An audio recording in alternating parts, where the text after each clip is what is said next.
7월 13일 아침 말씀 묵상을 시작합니다. 오늘 우리에게 주시는 하나님의 말씀은 시편 13편 1절로 6절까지의 말씀입니다. 시편 13편 1절로 6절입니다. 주님, 언제까지 나를 잊으시렵니까? 영원히 잊으시렵니까? 언제까지 나를 외면하시렵니까? 언제까지 나의 영혼이 아픔을 견뎌야 합니까? 언제까지 고통을 받으며 괴로워하여야 합니까? 언제까지 내 앞에서 의기양양한 원수의 꼴을 보고만 있어야 합니까? 나를 굽어 살펴 주십시오. 나에게 응답하여 주십시오. 주, 나의 하나님, 내가 죽음의 잠에 빠지지 않게 나의 눈을 뜨게 하여 주십시오. 나의 원수가 내가 그를 이겼다 하고 말할까 두렵습니다. 내가 흔들릴 때에 나의 대적들이 기뻐할까 두렵습니다. 그러나 나는 주님의 한결같은 사랑을 의지합니다. 주님께서 구원하여 주실 그때에 나의 마음은 기쁨에 넘칠 것입니다. 주님께서 나를 너그럽게 대하여 주셔서 내가 주님께 찬송을 드리겠습니다. 아멘. 살아계신 하나님의 말씀입니다. 아멘. 할렐루야. 오늘도 우리와 함께 하시며 우리에게 말씀 주시는 주님을 찬양합니다. 오늘 주시는 말씀 붙들고 끝까지 기다리며 주님만 찬양하는 우리 모든 성도들 다 되시기를 간절히 소망하며 축복합니다. 오늘 우리가 함께 읽은 이 13편의 말씀에서 다윗은 믿음의 사람이 경험하는 또 하나의 현실을 우리에게 보여주고 있습니다. 앞에서 세상의 기초가 흔들리고 사람들이 하나님의 그 말씀에서 다 떠나가고 있는 그런 가운데에서도 하나님의 보좌는, 하나님의 말씀은 결코 흔들리지 않는다고 고백했던 시인은 또 다른 현실 속에서 하나님을 기다리고 있음을 보여주고 있습니다. 하나님의 침묵을 기다린다는 것, 우리에게는 더없이 힘든 일이지요. 다윗은 원수보다 더 힘든 싸움이 하나님의 침묵을 견디는 시간이라고 고백합니다. 우리도, 여러분들도 아마 그럴 겁니다. 응답 없는 시간과 싸우는 것이 너무나 고통스러울 것입니다. 기도는 계속하지만 하나님께서 침묵하시는 것처럼 보일 때 그것만큼 힘든 일은 아마 없을 겁니다. 고난 자체보다도 하나님께서 아무 말씀도 하지 않으시는 것 같은 시간이 얼마나 두려운지 모릅니다. 그러나 이 시편 13편의 말씀에서는 단순한 탄식으로 끝나지 않습니다. 놀랍게도 이 시편은 탄식으로 시작하여 찬양으로 끝이 나고 있습니다. 환경은 달라지지 않습니다. 이것은 여전합니다. 다윗의 믿음은 하나님 안에서 다시 일어나고 있음을 보여주고 있는 것이 오늘 우리에게 주는 그런 힘이고 또 위로인 줄 믿습니다. 따라서 우리 오늘은 이 질문 속에 함께 마음이 모이게 되는데요. 하나님의 응답이 늦어질 때에도 나는 하나님의 사랑을 신뢰할 수 있는가? 여러분들은 어떠하십니까? 하나님의 응답이 늦어져도 하나님의 그 사랑을 신뢰하시고 계시지요? 또 그러길 소망하시지요? 우리 이 질문을 붙들고 오늘 말씀을 조금 더 깊이 나누기를 원합니다. 먼저 오늘 말씀 속에 우리 하나님은 우리의 탄식을 들으시는 하나님이시다 말씀합니다. 우리 먼저 1절 말씀을 보시면 이렇게 말씀하지요. 주님, 언제까지 나를 잊으시렵니까? 영원히 잊으시렵니까? 언제까지 나를 외면하시렵니까? 다윗은 같은 질문을 반복해서 하고 있습니다. 언제까지? 영원히? 언제까지? 그런데 시인에게 그 시간은 영원처럼 느껴지고 있었던 겁니다. 오랫동안 이어진 그 기다림의 무게, 그거를 우리에게 여실히 보여주고 있는 것이지요. 다윗은 하나님께 자신의 감정을 숨기지 않습니다. 섭섭함도, 답답함도, 두려움도 있는 그대로 하나님께 가져갑니다. 여러분, 이것이 믿음인 줄 믿습니다. 다 주님께 아뢰는 겁니다. 믿음은 아픈 마음을 감추는 것이 아니고 그 아픔을 하나님께 가지고 나아가서 하나님께 토해내는 겁니다. 하나님께서는 우리의 솔직한 기도를 책망하지 않고 들으시며 그 기도를 마음에 품으시는 하나님이신 줄 믿습니다. 오늘도 자기 백성의 기도에 귀를 기울이시는 하나님께 우리 낱낱이 아뢰는 모든 성도들 다 되시기를 간절히 소망합니다. 우리의 탄식을 들으시는 하나님을 찬양합니다. 두 번째로, 우리 하나님은 침묵 속에서도 사랑을 거두지 않으시는 하나님이시다 말씀합니다. 다윗은 계속해서 기도하기를 이렇게 기도합니다. 3절 말씀을 보시면, 나를 굽어 살펴 주십시오. 나에게 응답하여 주십시오. 주 나의 하나님, 내가 죽음의 잠에 빠지지 않게 나의 눈을 뜨게 하여 주십시오. 아멘. 지금 이 3절 말씀을 가만히 보면 시인은 하나님의 응답을 구하고 있습니다. 그런데 참 놀랍게도 그 하나님의 응답이 어디를 찾아봐도 기록되어 있지 않습니다. 하나님 응답해 주십시오 기도하고 있는데 하나님께서 이렇게 응답하셨더라, 이것을 찾을 수가 없습니다. 그런데 더 이상한 것은 시인의 마음이 평안으로, 기쁨으로, 즐거움으로 달라지고 하나님을 찬미하는 것으로 마치더라라는 겁니다. 지금 여기 이 시인도 완전히 그 마음이 달라졌습니다. 왜일까요? 우리 5절로 내려가서 보시면 이렇게 말씀하지요. 그러나 나는 주님의 한결같은 사랑을 의지합니다. 주님께서 구원하여 주실 그때에 나의 마음은 기쁨에 넘칠 것입니다. 아멘. 지금 이 시인이 그 마음이 달라진 이유가 어디에 있습니까? 주님의 한결같은 사랑을 의지하고 있기 때문인 줄 믿습니다. 여기 이 사랑이라고 하는 단어가 아마 많이 들어보셨을 것인데 헤세드라는 단어입니다. 이 헤세드는 때로는 사랑으로, 때로는 인애라는 단어들로 번역되기도 하는데요. 이것은 하나님의 변하지 않는 언약적 사랑을 의미하는 단어입니다. 즉, 하나님께서 끝까지 책임지시는 사랑을 말하고 있는 겁니다. 지금 이 하나님의 사랑, 다윗은 자기의 응답을 붙들고 있는 것이 아니고 하나님의 성품을 붙들고 있었던 걸 우리는 보게 되는 겁니다. 이 13편의 가장 큰 깨달음은 여기에 있습니다. 하나님께서 우리의 기도의 간구를 들어주신다. 그리고 내 기도를 응답해 주신다. 그런데 그 응답은 그저 내가 원하는 모양의 응답이 아니고 나를 끝까지 포기하지 아니하시는 그 언약적 사랑으로 붙들고 계신다고 하는 그 은혜의 확신, 사랑의 확신이 바로 그가 붙들었던 응답입니다. 우리는 여기에서 우리의 마음을 찾아야 합니다. 과연 내 마음은 하나님의 그 언약적 사랑에 내 마음이 머물고 있는가?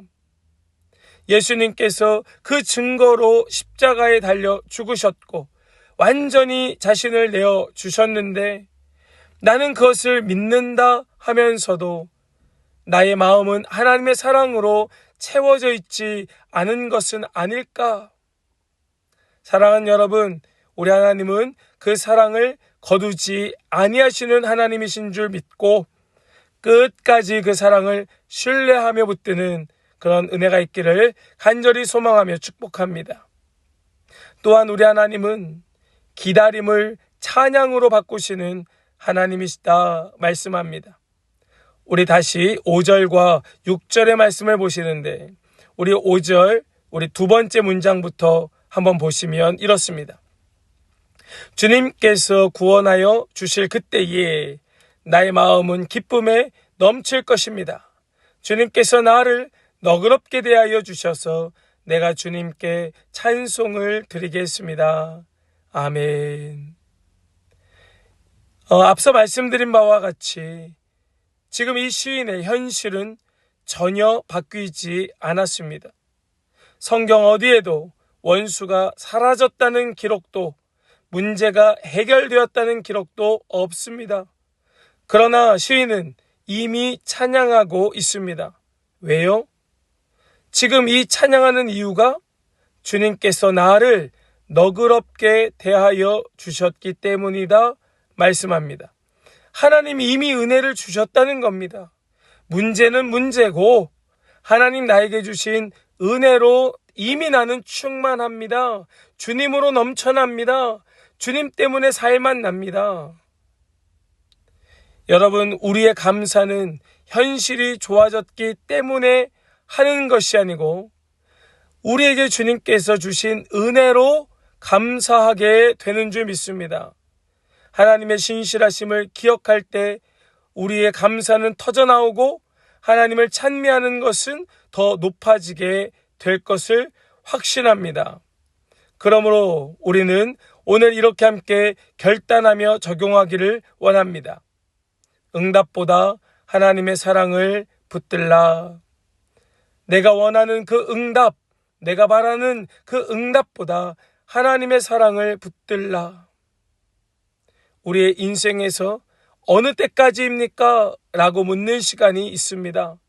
병이 낫지 않을 때, 기도가 응답되지 않을 때, 길이 보이지 않을 때, 낙심 가운데 주저앉아 있을 때, 아무리 둘러보아도 어디에서도 빛이 보이지 않을 때 우리는 하나님께 어느 때까지입니까? 언제까지입니까? 라는 걸 묻게 되지요. 오늘 이 13편의 말씀은 우리의 시선을 바꾸어 줍니다. 믿음은 하나님께서 언제 응답하실는지 계산하는 것이 아니고 하나님께서 끝까지 나를 사랑으로 붙드신다는 사실을 신뢰하는 것인 줄 믿습니다. 그래서 기다림은 낭비되는 시간이 아니라 기다림은 더 크게 하나님의 사랑을 경험하는 시간인 줄 믿습니다. 오늘도 그 응답을 붙들고 살아가는 우리 모든 성도들 다 되시기를 원합니다. 오늘 말씀 속에서 언제까지입니까? 언제까지입니까? 라고 반복하여 질문하였던 시인은 마지막에 내가 주님께 찬송을 드리겠습니다 하는 것으로 그 고백으로 마치고 있습니다. 물론 중간에 달라진 환경은 없습니다. 시인의 시선만 바뀌었습니다. 기다림은 믿음이 없는 사람에게는 더 큰 절망일 뿐이지만 하나님을 신뢰하는 사람에게는 너무나 놀라운 하나님의 사랑을, 그 은혜를 경험하는, 깊이 배우는 시간이 되는 줄 믿습니다.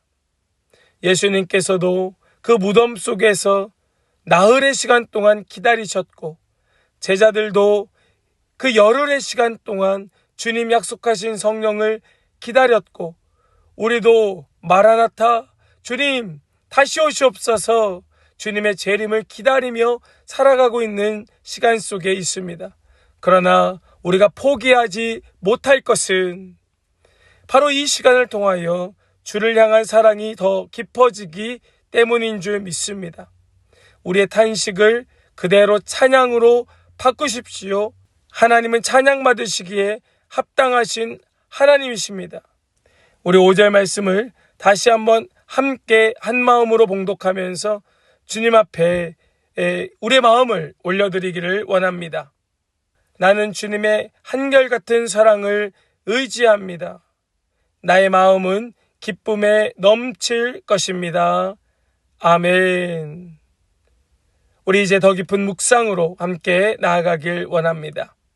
지금 내 삶에서 하나님께 언제까지입니까? 어느 때까지입니까? 라고 묻고 있는 영역은 과연 무엇인가? 나는 응답을 기다리는 것보다 하나님의 변하지 않는 사랑을 더 신뢰하고 있는가? 오늘 내가 기억해야 할 하나님의 은혜는 무엇이며 그것이 나의 기다림을 어떻게 바꾸고 있는가? 우리 함께 잠잠히 물으며 함께 깊은 묵상으로 나아가길 원합니다. 오늘 이 질문이 우리의 삶을 만지고 또 회복시키는 기회가 될 줄을 믿습니다. 함께 묵상으로 나아가겠습니다.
우리 이제 함께 결단으로 기도하기를 원합니다. 주님, 기다림의 시간에도 응답보다 변함없는 주님의 사랑을 신뢰하며 끝까지 찬양하게 하여 주시옵소서. 우리 결단으로 함께 기도하며 전심으로 주님께 나아가겠습니다. 기도합니다.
이제 제가 기도하고 오늘 아침 말씀 묵상을 마치겠습니다. 함께 기도하겠습니다. 사랑과 신실하신 영원하신 하나님, 기도에도 응답이 없는 것 같고 주님께서 멀리 계신 것처럼 느껴지는 시간에도 우리를 결코 잊지 아니하시고 변함없는 사랑으로 붙들어 주심을 감사합니다. 우리는 기다림이 길어질수록 쉽게 낙심하고 주님의 침묵을 사랑의 부재로 오해했던 연약함을 고백합니다. 주님, 다윗처럼 우리의 탄식을 숨기지 않고 주님께 아뢰게 하여 주시고 응답보다 주님의 신실하신 사랑을 더욱 붙들게 하여 주시옵소서. 십자가를 통하여 이미 확증하신 그 사랑을 날마다 기억하게 하여 주시고 기다림의 시간 속에서도 주님께서 선하게 일하고 계심을 믿는 믿음을 더하여 주시옵소서. 우리의 탄식을 찬양으로 눈물을 감사로 바꾸시는 하나님의 은혜를 경험하는 우리 모든 성도들 되게 하여 주시옵시고 어떤 상황 속에서도 나는 오직 주님을 그 사랑을 찬양합니다 고백하는 오늘 이 하루가 되게 하여 주시옵소서. 믿고 주님 손에 의탁드리며 우리 주 예수 그리스도의 거룩하신 이름으로 기도하옵나이다. 아멘.